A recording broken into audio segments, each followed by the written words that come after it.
thank you for coming. And before I forget it, announcements. He said it was me who was sort of my better half, Jennifer. So I think Jack's wrong on that. She's sort of in charge, and she's done a lot of calling. For all of you, appreciate her. It wouldn't be for her, this wouldn't be happening.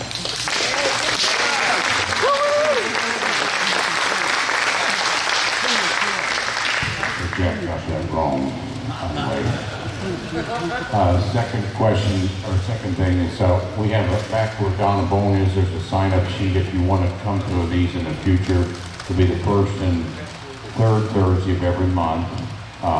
And we've got scheduled all the way till January of 2023. Excellent speakers. Today we have an excellent speaker, and I will get into that in just a moment about Richard Kelody.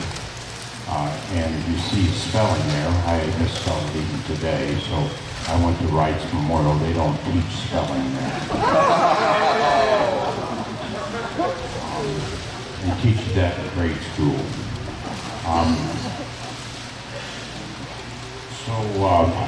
Before we get going, there's a big event in 2 weeks from today, or the third Wednesday of Thursday of the month, is a guy named General Bowerly, and he's going to talk about the Kuwait Occupation. That was a war 1990 and 1991, and some of you had relatives that were in that war. There were 500,000 troops that were activated at that time.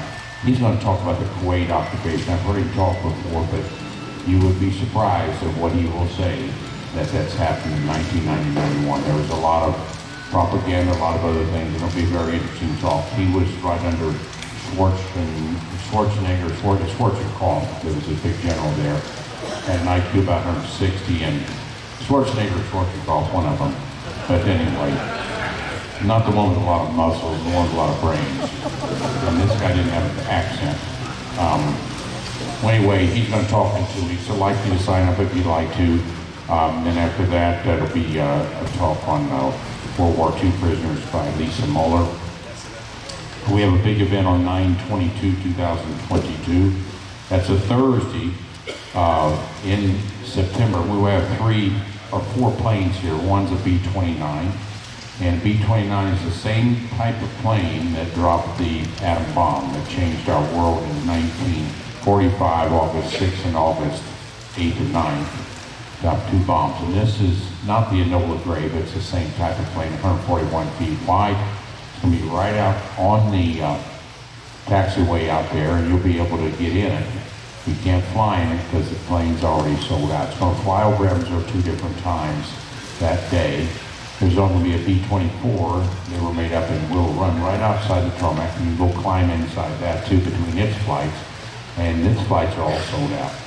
We've got 2 other planes. One's a Stearman, just like that one. That was a practice plane in World War II. It was a trainer for most pilots.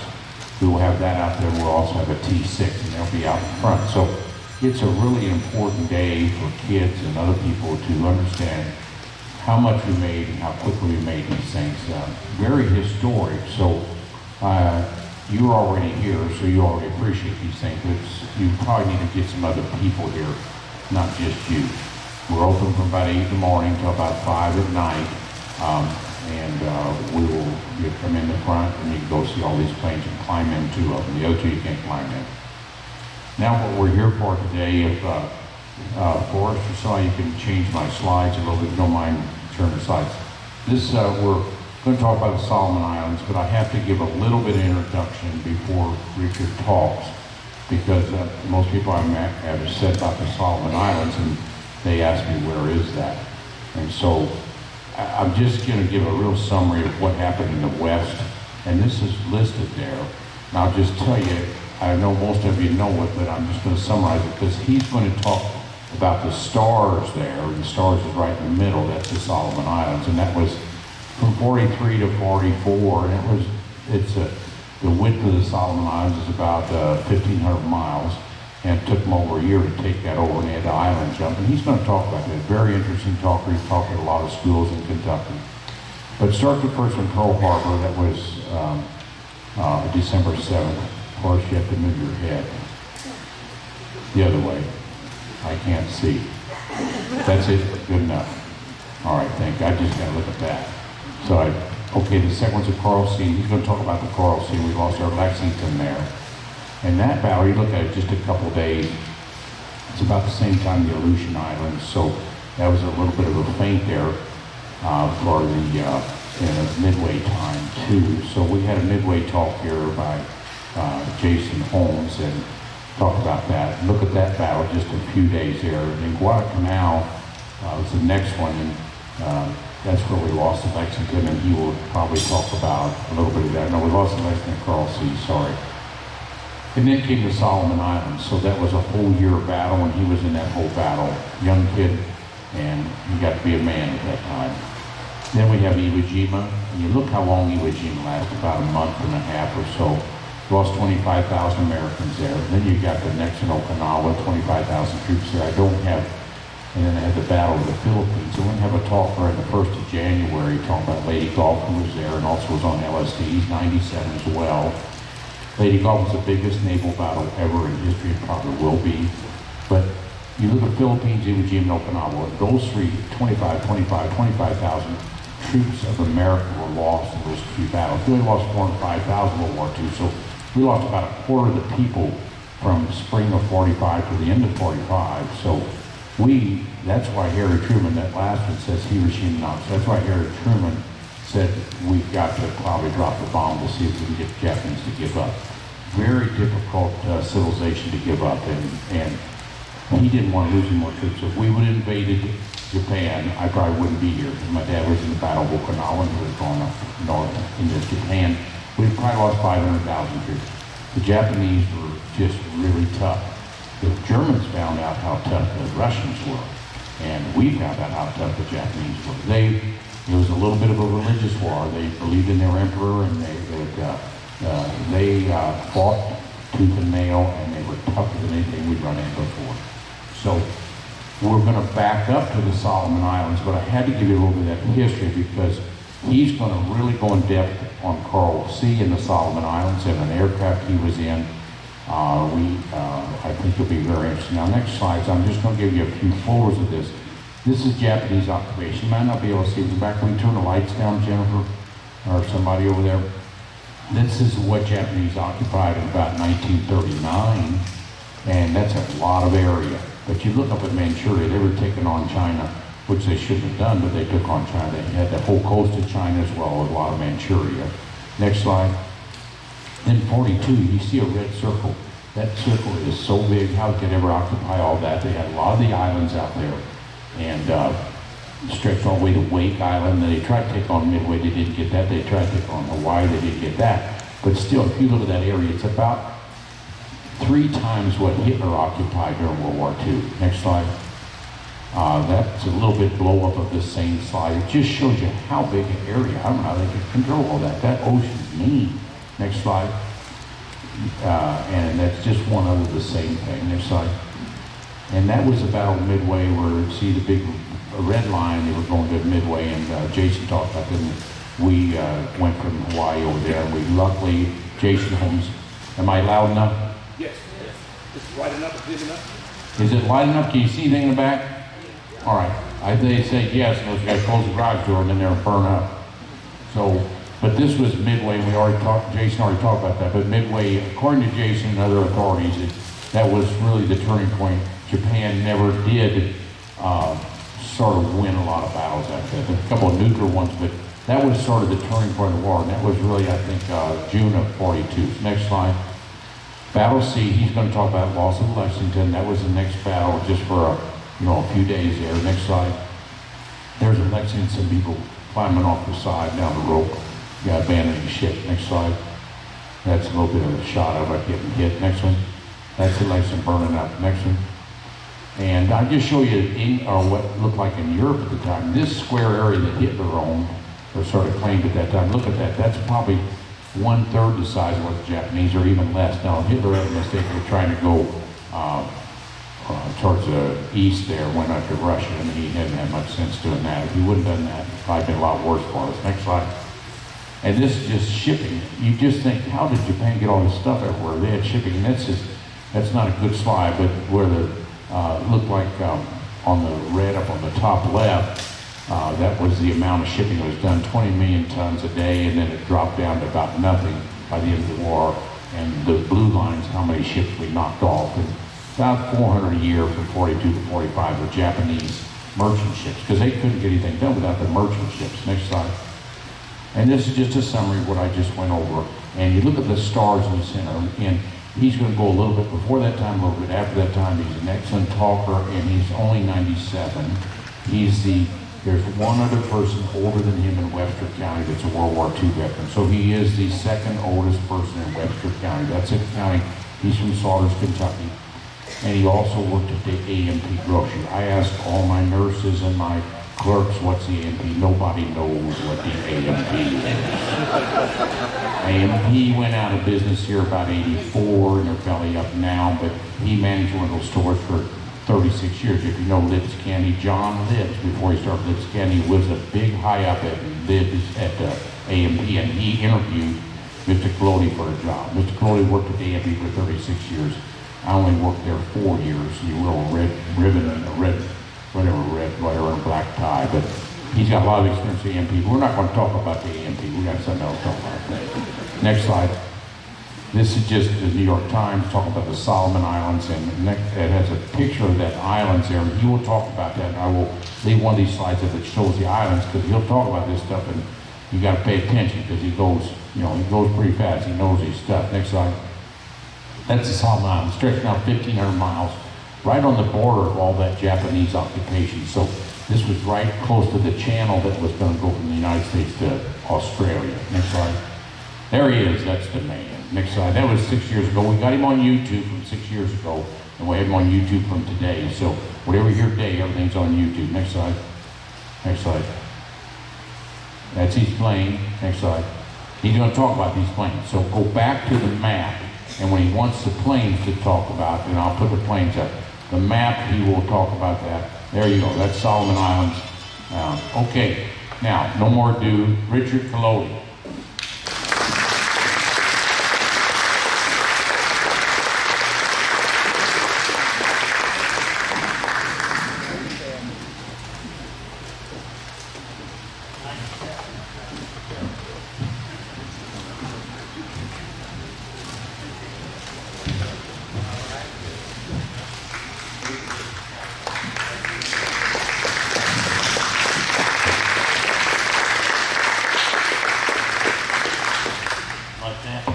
Can y'all hear me all right out here? Okay.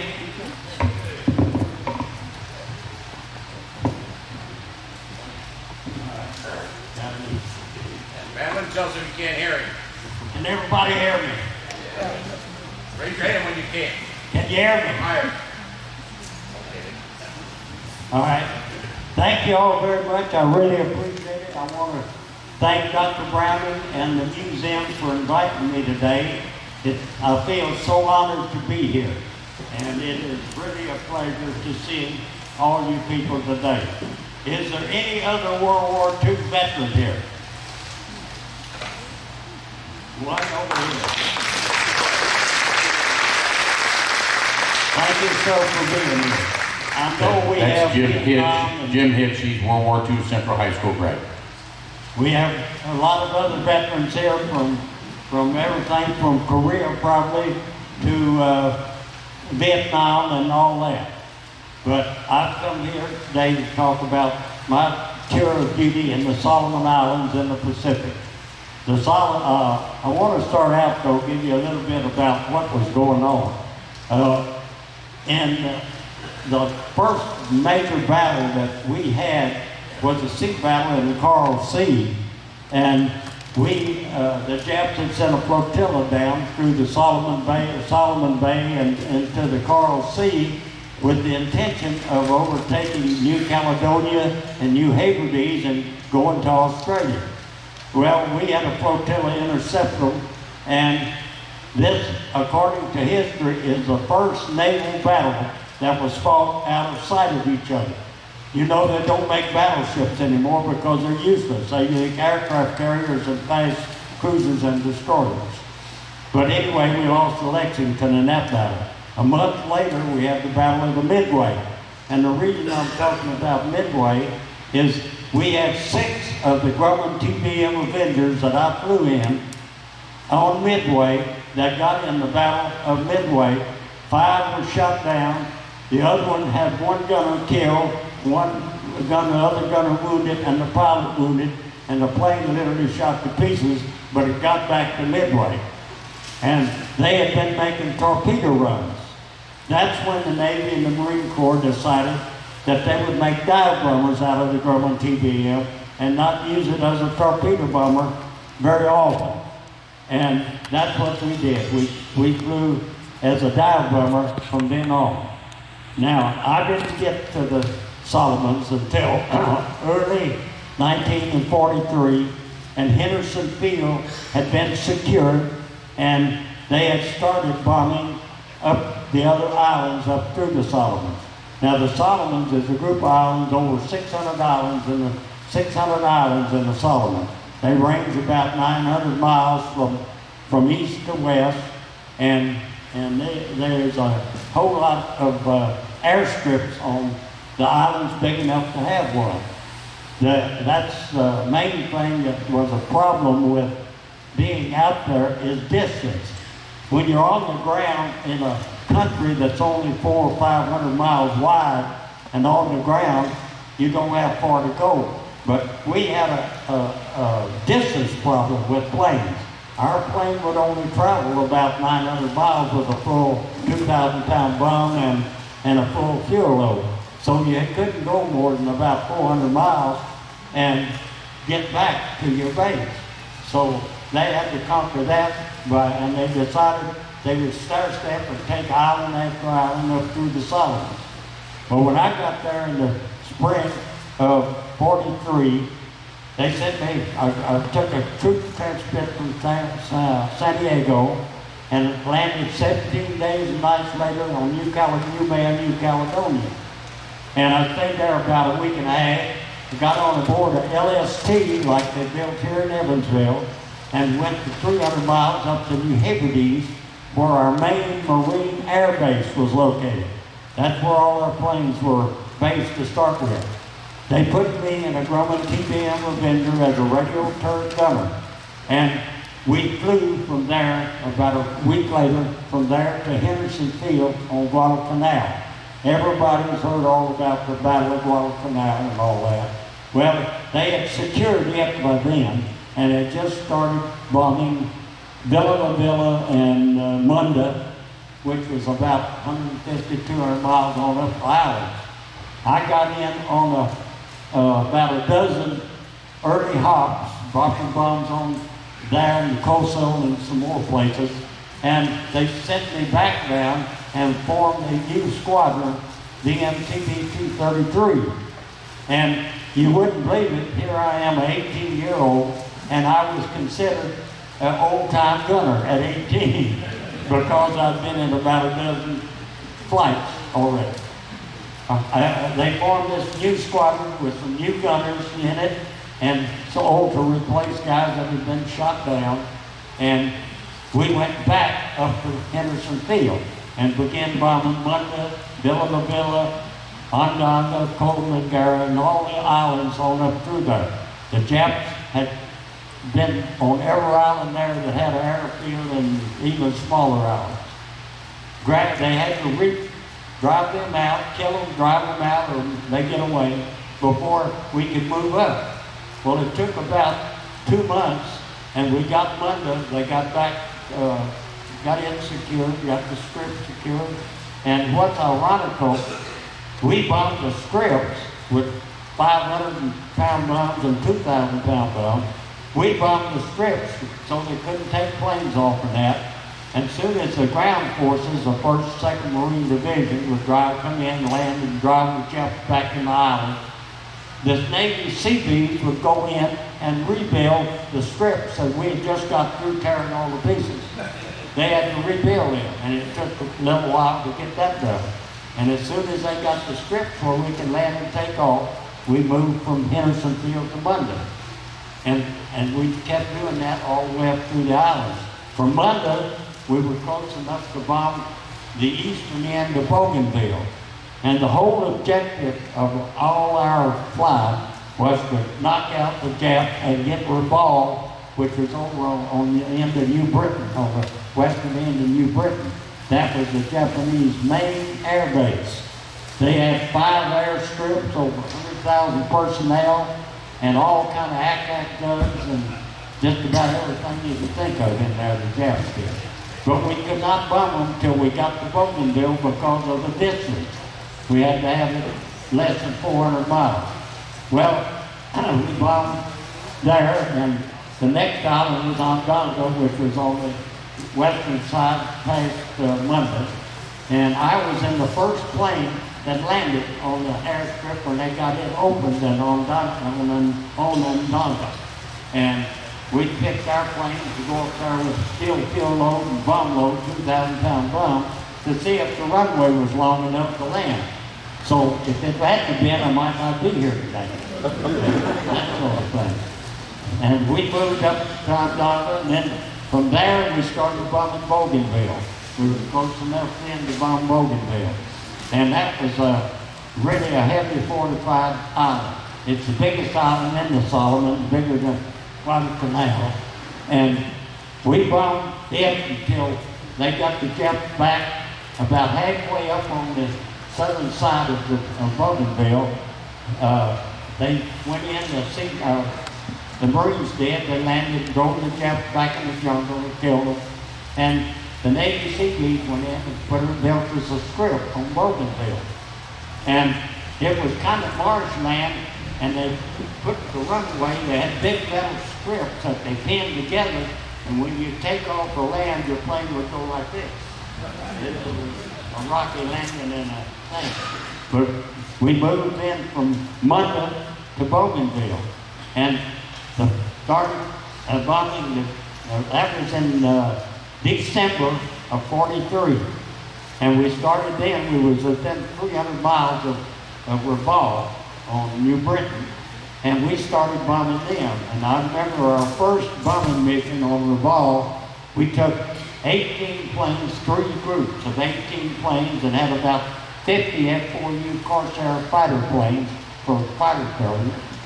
And we took 3 groups. We were going to knock 3 of their 5 airstrips out at one time. Well, we done a fair job. We knocked 2 of them out. One of them still was awful good. With the guys, a day or 2 later, some more guys knocked it out. And that's what we went for first. You knocked the airstrips out first so the Japs couldn't bomb it and strafing bomb you and drop bombs on it.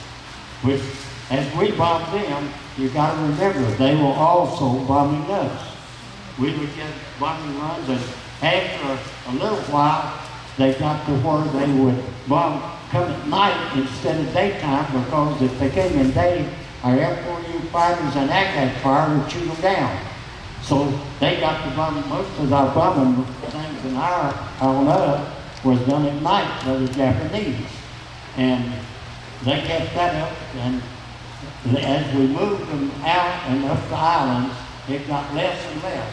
They got less and less because we kept carrying up all those strips and they couldn't get their planes off.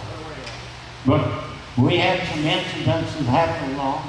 I watched my best buddy get shot down on the eastern end of Bogeyville, and when we started bombing Rabaul, one trip I made a mission. I had no radio, or Zap Zero got through with aerial combat. He got through and shot the radio out. I was in the belly of the plane that trip. Shot the radio out about a foot in front of me. And another time, the other boy was in the turret. He got his leg shot, and I got my belt off, put it around his leg, and got him down. And I got up to the turret and started shooting the 50 caliber. They had when the tail wheel went up on that Grumman TBM, you could slide a little slide and slid a machine gun out the tail and down the back. And whoever was in the belly took care of the radio and also manned that machine gun. And the other boy would go up the turret and man the turret. And we had a 3-man crew. And you could not get from the back to the front. So mostly we prayed that nothing would happen to the pilot. Because if he got shot, we was going down. There was no way to get up there to to keep flying the plane. Nowadays, they've got a co-pilot seat in them. I've had the pleasure of going to Peru, Illinois, and have a friend that owns a Grumman TV event, and he's taken me up twice. And after 74 or 5 years, that's a treat to get to go up in your plane. But I flew in a co-pilot seat behind the pilot. But anyway, we got to Bogeyville, we started bombing Revolve. And it took us, I was there didn't go home till June.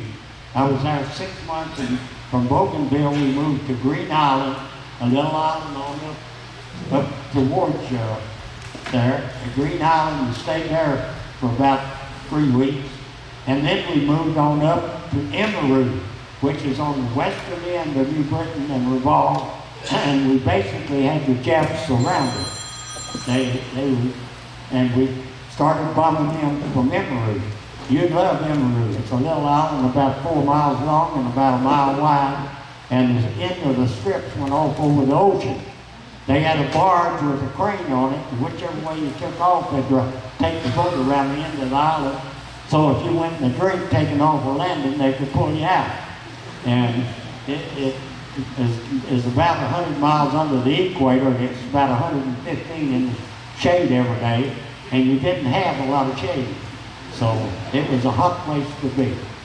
I stayed there, and what I didn't tell you though is on one run to Revolve, we had a 500-pound bomb hanging up on the back shack. It was down, hanging down. We couldn't shake it loose to drop it. We couldn't land because if we did, we'd hit the pin and we'd be gone. And we had a problem. Okay, all right.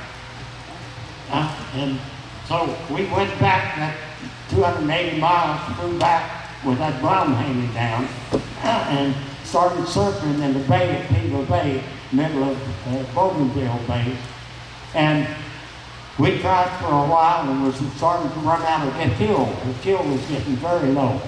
And so he said, we're going to go up, I'm going to go up about 3,000 feet, guys, get your parachutes on, and we'll bail out and they'll send a boat out here and get us. So he started going up altitude, and he said, well, hang on, I'm going to give it one more big try. And he lurched the plane real big, and luckily the bomb dropped out. He chucked the bomb bays, and we landed, and we probably had 4 or 5 minutes of fuel.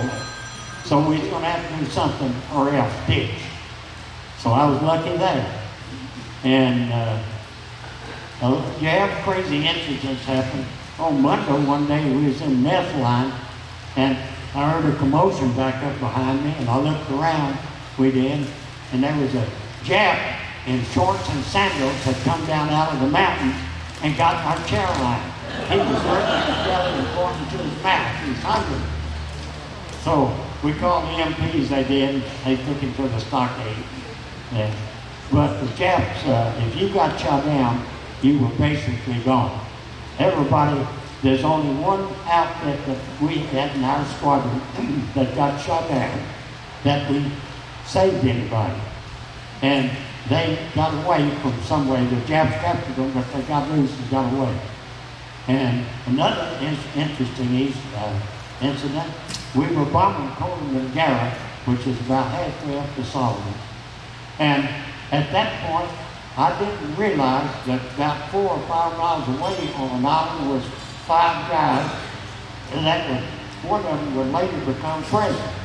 President Kennedy's PG boat got cut in two by a Jap destroyer in Coleman Bay a few nights before it, and they swam that 4 or 5 miles to that island, and they were waiting for somebody to find out they were there and pick them up. Well, if we'd known that, we'd have sent boats out for them or a plane. And we had a PBY plane that they kept ready. If you got shot down in the ocean, you could survive maybe in the ocean and that. But otherwise, there's crazy things happen to you in the service. We ran out of food on Monday one time. My buddy and I shot this about 40-pound lizard out of a tree. Thought we'd cut his legs off and barbecue him. But don't eat lizard legs because you can't chew them. They're so tough. Yeah, terrible deal. We didn't get to eat them. We cooked them for about 4 hours and they still didn't do any good. But anyway, we were out of food for several days and finally they sent another boat with food. And the Japs had sunk our boat with food on it. And the cuisine wasn't too good over there. It wasn't like Moonlight or some restaurant around here. Anyway, I can't think of what I wanted to tell you. When you get old, you have that problem. But all in all, I participated in the 3 major battles of the Soloman Islands. And that was Treasury Island, which included Guadalcanal and Munda and Villa La Villa and Rendova and those islands. The Treasure Island, and then Bogeyville was the second major battle they considered, and then Green Island and the Bismarck Archipelago, which was Revolve. And that was the main goal, was to get Revolve shut down. And I think that the Marines and the Navy done a pretty good job of shutting Revolve down. They say that in the 6 months we bombed it from Bogeyville and Green Island and that and Emerald, that there was 40 million pounds of bombs dropped at Revolve, and the Marine Corps done 2/3 of it. We had a little help from, there was 2 or 3 times a carrier come in, and some of the carrier planes would get coordinated with us, and they would make attacks on them. But most of the time it was just the BMTB-233, a squadron of SBD dive bombers, and a squadron of F-4U Corsairs. Maybe some of you have heard of the Air Ace in the Marines, Pappy Boyington, that flew in their Flying Tigers, and he flew over Guadalcanal. Well, the first few flights I had, 2 or 3 of them, he flew fighter carriers in a group of 40 or 50 F-4Us. We'd send 36 planes maybe, 36 planes out, and we'd have 30 to 50 F-4U fighters for fighter carriers. They didn't want you to get shot down if you could help it. But ironically, the Jap Zeros would get through and come shoot on our planes, like in the radio shot. We had that problem. You had problems when you was on land because there's land crabs, snakes, 8 big old boa snakes, and all kind of bugs and crabs. And at night, mosquitoes were so big, they say they put 10 gallons of gas in one before they use a mosquito so big. But that's just one of those sayings. And that's basically, I went in the Marines at 17 with my parents' signature in Dallas, Texas, and where I went to high school. And they had to sign for me because I wasn't 18. Went to San Diego boot camp, and then I got into flight training in San Diego. I went to North Island. They sent me to Norman, Oklahoma for about 5 months of gunnery radio training. And you wouldn't believe it, but in 1943, they still had Morse code keys in some of the planes. I had to learn Morse code in that 5 months. And that was probably the hardest thing I had to do in the Marine Corps, was learn Morse code in 5 months. You'd think it'd be easy, but that did stuff was hard to learn and take. I could send it better than I could receive it, but that's as far as you could look at a chart. Today I only know SOS, that's all I know. I can't think of much else I can tell you, except the Pacific Ocean was an extra large battlefield. You got to remember that Europe, even Germany, I don't know how wide Germany is, but it can't be over 500 miles wide, or 400 or 500 or something. But in the Pacific, you've got an ocean that's 6,000 miles east-west and 6,000 miles north-south. And that is a large battlefield. And distance was our main problem in the Pacific. You had to travel so far to get to things.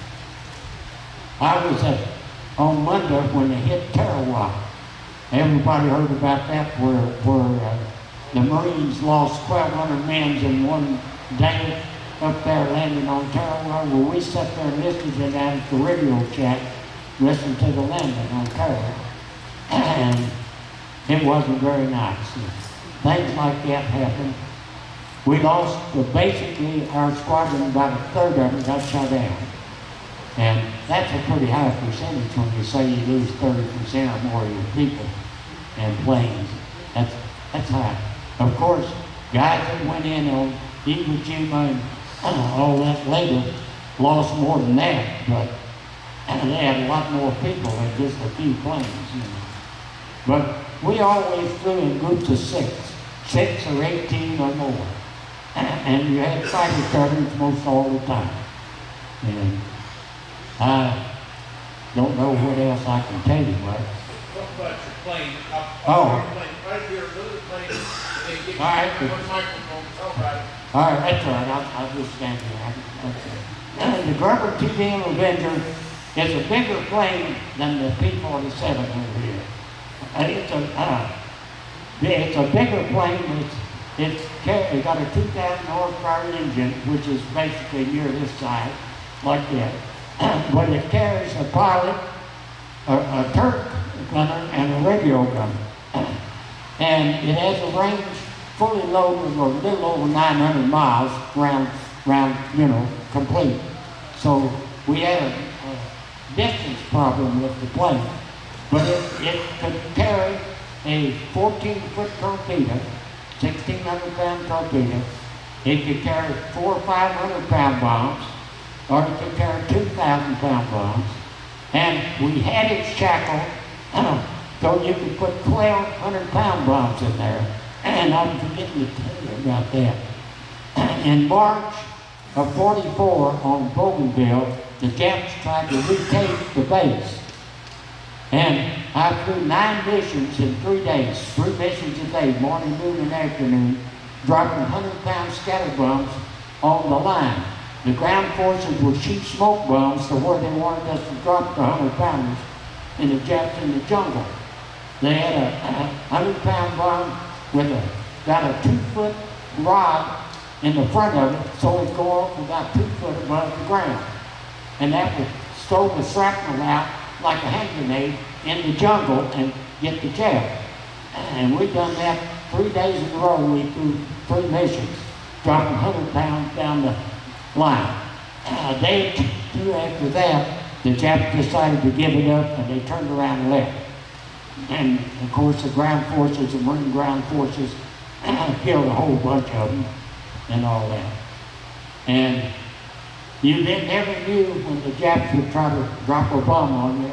I got a picture of me standing by my foxhole on Bogeyville, and a couple of days before, the Japs had come over and dropped a bomb about 200 yards from where I was standing. And nobody got killed. They got in their foxhole and got out of there. But the plane is a really good plane. It's a versatile plane, and it flies better, maneuverable better than you'd think for a big plane. Basically, they say it's about the largest single-engine bomber that was in World War II. I don't know whether Britain had a bigger single-engine one or not. But we had them. Have you got a picture of the SPV dive bombers? No. We had a squadron of SPV dive bombers. They're the ones that in Midway come straight down. Have any of you seen the Battle of Midway, the movie Midway? Well, that's where we had the dive bombers straight down, but we had those 6 TBMs that 5 got shot down. And the gunner, 1 killed, 1 wounded, and the other one, the pilot was. But the TBM, there's another friend of mine in Camden, Tennessee that owns one, and Miss Qualls has been down there with me. He doesn't take anybody up because everybody wants to go up. But he flies up, he takes it, flies it around. He keeps it like he's got 50 people, he said. And I'm not kidding, I don't know nothing else to say. I'm not kidding. I thank Mr. Browning, and I thank all of you for being here. It's an honor.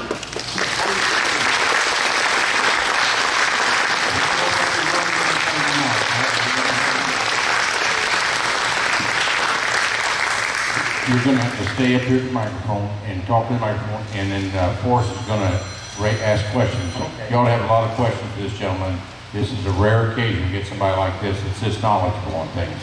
So raise your hand, ask a question. If you don't, I got some. Okay, front row here. I'll ask before he gets to the microphone. Number one, Mr. Brett over in the back is a CB. And we had Mr. Gurin. Mr. Gurin was the principal out in Bogeyville, and he was a CB, and he helped put some of those, what you call marks and maps, or metal maps. They're about an inch thick, and they're about 18 feet long and a foot wide. So they make an airstrip in about a day. The CBs would put them. So can you tell us about those marks and maps, how they help with mud and sand and things like that? People Bay, halfway up Bogeyville, was kind of marshy on the along the ocean. That's where we wanted the strips along the ocean. They come in and clean the trees out of it, and the CB's done a wonderful job. They come in there and pin those big mats together so we could take off and land on this soft ground. That's why we kind of raised when we went down the runway. They didn't sink down in it very far because most of it is coral reefs under it, but there was some marshland there. And they put those big mats down, pinned them with long pins, and like you say, Dr. Browning said they're, how long, 28 feet? I know they're long.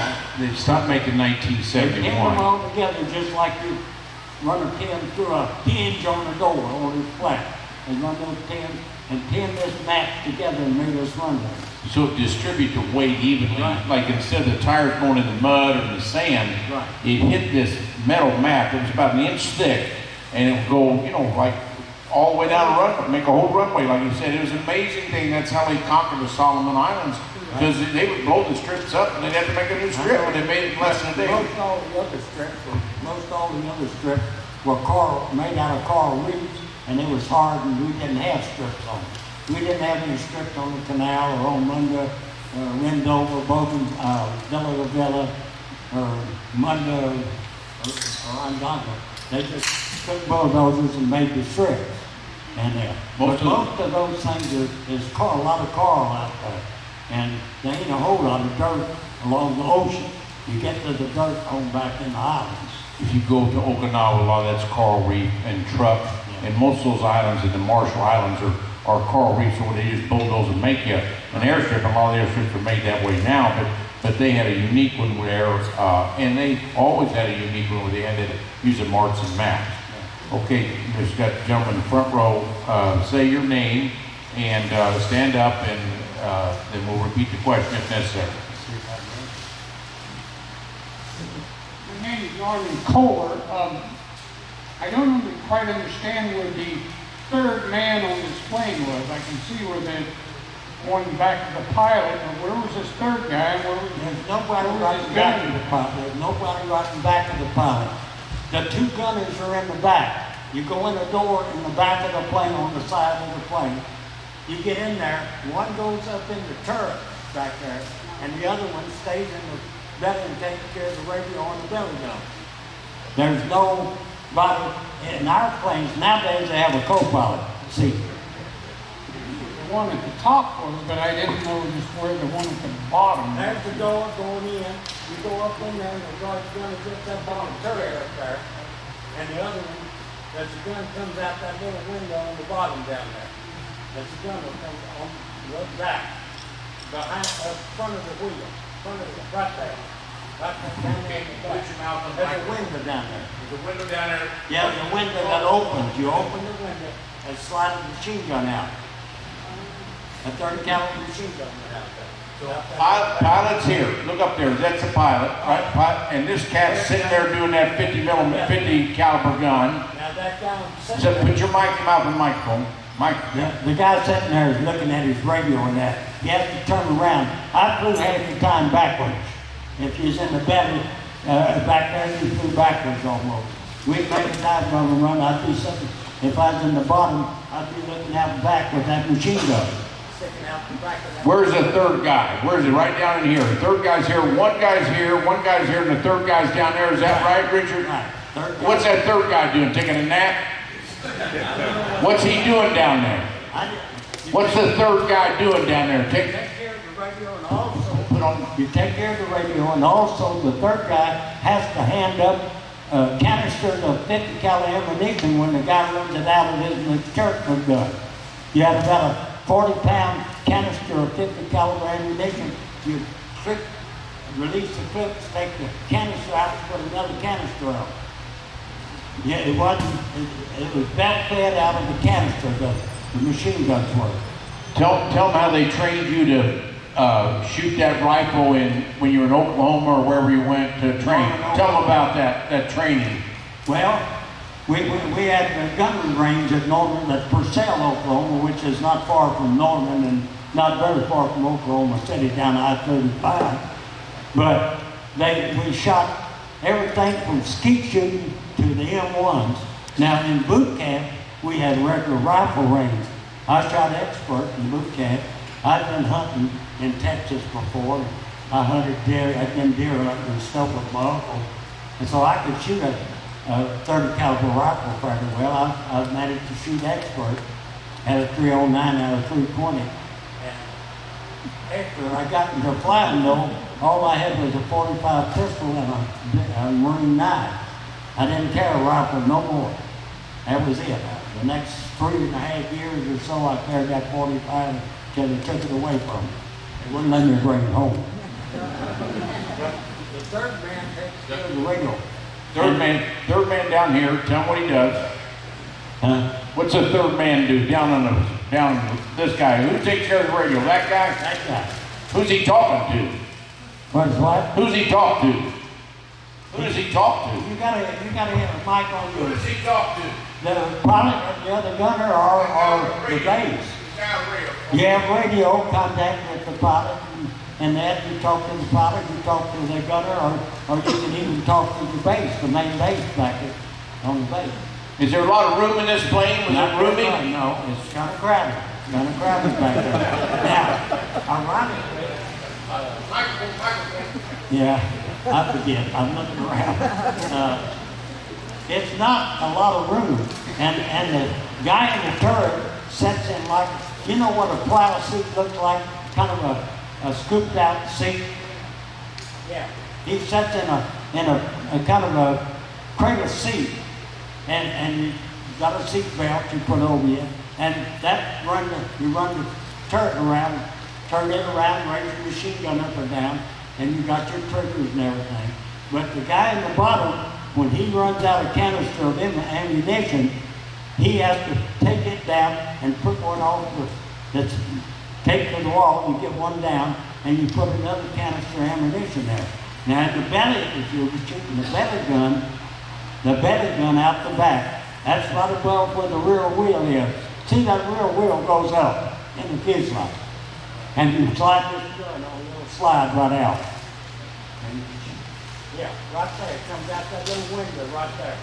Right down there. Okay, put your mouth on the microphone. But that tail wheel goes up in the fuselage out of the way. You don't have it sticking down there. And there's a window there. You open it up, slide the gun out, and you set a little seat with a seat belt on it. That's the first encounter with seat belts I ever had. But that's the way it worked. And has anybody got any more? Yeah, we got more. Did you mention that you carried a 45 caliber pistol? Did you mention that you carried a 45 caliber gun? Yeah. Did you know When I that got into 98% the of first the Marine Air bullets? Wing in North Island of San Diego, they issued, there was two of us that got out of my platoon. One other boy from Big Springs, Texas, and me got into flying. We took tests to see what the division to put you in the Marine Corps. We two got flying. They sent us to North Island, and they issued me a knife, a Marine knife, and a 45 Colt automatic. And the guy said, take good care of these because it may save your life someday. Well, ironically, I never had to use them that way, but we shot a lot. So Jack was bringing up that we made 95, 6% of the bullets for that 45 that you had right here in Evansville, Chrysler. in about a That's 2-year right. period of time. You probably made a bunch of 50 caliber ammunition too. 30 caliber, I don't know about 50, we made a lot of 30 here, 500,000 30s. Okay, go ahead, we got a question from Mr. Lynn. Yeah, Mike Lynn. Your ground crew, how many ground crew did you have maintaining your plane, and did they go with your squadron, or did you get a new crew when you moved to different airfields? The question is, how many ground crew did you have? You had 3 people in the plane, how many ground crew, and did they go with you? How did they get the ground crew to different places? Ground crew took care of the planes on the ground. They never went up. How many ground crew for your plane? I can't tell you that because there was a lot of ground crew. I'd say a couple of hundred ground crew. For your squadron? For the squadron. Then you landed your plane and they immediately started reloading the guns, reloading the bombs or whatever, and getting ready for the next flight. Because you might fly one day in the morning and you might fly the next day or 2 or 3 days later. You didn't know. But basically we flew about every 3rd day, someplace, different targets, wherever they need. If there's a ship got in sight, we would go sink the ship or try to sink it. And on one run in the Simpson Harbor, we put a 2,000-pound bomb right in the side of a tanker that was up in the bay. And as we went away, you could see it sinking. That 2,000-pound bomb does a lot of damage. They'll tear up 3 or 4 city blocks. Of course, nowadays, you cannot compare the modern planes and modern things with those old planes, the propeller planes. A new jet is just something else compared to, they go way faster and more everything. But now, that was, people saying they were a pretty good fighter plane. They were really good. Did you see many P-47s when you were there, or they weren't many enough? They were in Australia and New Guinea. All we had up there was F-4U Cortairs and a few F-4F fighters. F-4F fighters. Now your Navy planes. and your planes, the wings look like they bent up. So can you tell us about? They fold. They fold so you can fit them on an aircraft carrier. Right. Did you ever land on an aircraft carrier? No, never had any good aircraft. We practiced landings. They had the runways marked off, and we would practice landings on land. But I never had carrier crew. Yeah, it's always on land. I want Jason Holmes to stand up and before us go over to Jason Holmes. Now Jason gave us a talk on Midway, and I want you to tell the relationship and how important Midway to losing those 4 carriers. If Japan wouldn't have lost those 4 carriers in Midway, ask Richard here, or discuss that relationship of how bad that was for the Japanese Navy Midway. Well, Richard, when it started, the Japanese had 9 aircraft carriers. Basically, we had 3, and then of course we sunk 4 of their aircraft carriers at Midway. So I'm sure in your experience with the Japanese losing all those aircraft carriers at Midway, I mean that's just 4 less that you had to deal with. But I guess if I was going to ask you a question about You got to understand, I was not at Midway. No, I understand that. The Japanese lost 4 aircraft carriers, but did you, when you were in your time at the Soloman Islands, did you deal with any of the Japanese aircraft carriers? Were they involved? Did you make any runs on these aircraft carriers? Or did you go into combat against their aircraft or anything of that nature? Well, the SPD dive bombers that went straight down is the main ones that sank all the doings in the Midway. That's all I can tell you. I don't really know a lot about Midway, except I know we had 4 vendors in it, and 5 of them, 6 rather, and 5 got shut down. And the other one did get back to Midway, but they made torpedo runs, which was straight into the ship. Now, whether they hit anything or not, I don't know. I never heard. But Midway was before I got there. I went to the Soloman. Did you ever have to take on an aircraft carrier? Did you see any Japanese? No.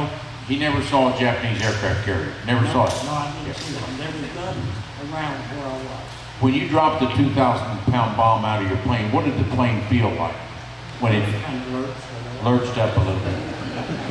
They have a good wing on the TBM. There's a good sized wings on it. And you could tell you got rid of something with weight because it come up just a little. And we would peel off, we would go in at about 10 to 12,000 feet. Now the reason for that was the Japs anti-aircraft guns would shoot up about 9,000 feet. So we didn't want to get into Japanese fire until we started down in our run. And that's why we would peel off above where they could shoot. You could see the fire aircraft, anti-aircraft going off below you. But once you started down in about 73 angle dive at about 285, 90 miles an hour, it didn't take you but about a minute and a half to make a run. Everybody forgets at that speed you cover a mile in 30 seconds or so, 15, 20 seconds. Everything is on a speed basis going down. But we'd come down to about 2,500 feet if we open the bomb bays and release the bomb and pull out at about 1,500 feet.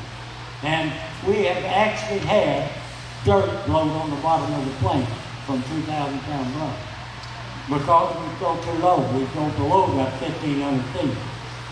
And also, when you come out of the run, you get right on top of the ocean or the jungle because the Japs made the mistake of digging their ack guns down in holes and putting bags all around them, and they couldn't lower the gun to shoot out straight. They shot above it. So we learned to get right on top of the water or the trees and come out of our run right on top of the water, and you can see that as far going up the weather. And that. You learn all kind of little things like that. It didn't take long when they dug in. And another thing, the SPDs would go try to take the gun emplacements out because they go straight down. And they could drop a bomb right in this room, straight down. And they would go try to take the ACAC guns out, and we'd go take care of the strips and planes and the strips out there. And that way we wouldn't get shot at as much. Did you ever experience flak? I mean, in Germany, there's a lot of problem with flak with all our planes. Can you tell us a little bit about flak? Well, we've had hunts out of the wing, out of the tail. I'm standing on we got a picture of me standing on the plane, a big hunk out of the front of the wing has been shot out from that fire. But it didn't hurt anything to get us back home. And the planes were really solid made, and they didn't just disintegrate. That's what the Jap Zeros and most of their planes, if you hit them with a burst of 50 caliber machine gun fire, you could just see the pieces fly out of it. They would just almost disintegrate when you would shoot them. They were poorly made airplanes. They didn't care about whether the Jap got killed or not. All they tried to do is shoot you down. We've even had Jap kind of come in and ran this plane into it. You have that kamikaze stuff they call it. And that's actually happened over a period of time in different places. Now, I was back in the States. I come back June 18, 1944. I've been over there 13 months. And I went down to the thing that afternoon. I had made a run on the airstrip the day before. And every evening we'd check the flight board to see who went up. And there was a white piece of paper on the board that the 17th that afternoon, about 4 o'clock, and had a bunch of names on it, said going home. And there was my name down near the bottom. So it said, be ready to go at 8 in the morning. 18th of June, I got on board a DC-3 and flew to Miami, California. And I caught an aircraft carrier coming back to, well, it come by Hawaii, come to Honolulu, spent a day and a half there, and come on home into San Diego. But going over was a troop transit, but it took 17 days a night to get to New California in San Diego. That was a long water trip, and I tell you, there's a lot of water on such a coach. I know. Anybody else? What other questions? Raise your hand if you have a question. All right, we got one over here. Did you always fly? Oh, hold on, I'm gonna bring the mic to you. Did you always what? Did you always fly with the same crew? Did you always fly with the same crew? No. I flew with probably 5 or 6 different pilots, and I flew with 2 other gunners for different flights. You didn't always get the same pilot. Most of the time I flew with a number of flights, and then maybe you'd be assigned to a different pilot. In fact, 2 of the pilots that I flew with got shot down when I was flying in other flights. 2 of them, McClure and another one, got shot down. I flew several times with the Major, Goswell, who was squadron leader. I've flown with Roberts and McClure and McCluskey, and I don't know another 2 or 3. I flew with a bunch of different pilots. Did you keep a record of how many missions that you were on? Well, I don't know. I know I was on 9 in 3 days. I know that. And I'd say basically I might have flew 125, 130 missions probably. Because you flew about every 30 days. I mean every third day. And you take a year, it's about 400 days I was over there, 13 months, something like that. And take a 30 back, you got about 120. And then of course, there's times when I've flown 2 missions in a day, 2 or 3 times. One in the morning, one in the evening. It depends on what was going on.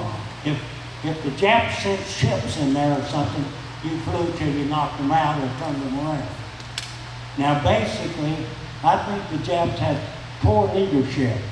When they hit Hawaii, they did not land anybody. They turned around and left. When they come down in the Coral Sea, when we sank their ships and that, they were trying to land somebody, but what they do, they turned around and left. And that gave us time to get all of our ships and everything out in the Pacific and get men out there, get planes out there. And I think their strategy was very poor. Their big leader was Yamamoto. He was the one that attacked Hawaii and also Midway. But he got shot down on Bogeyville. Right there. He got shot down on Bogeyville. He got killed on Bogeyville. So Yamamoto lost his Plane life. got shot down. Right there, you probably were there at that time. No, it was 43. I think I was in Monday at that time. That's before I got to go. Nothing. Big tragedy for Japan. He was one of their biggest, smartest He leaders. was out there in around Bogeyville, and our fighters shot him down. And I don't know. I tell you, 78 to 79 years ago, it's kind of hard for me to remember all this stuff. I can't remember my grocery list at Walmart. Well, I tell you, we've been lucky to have you talk, Richard. I can't thank you enough.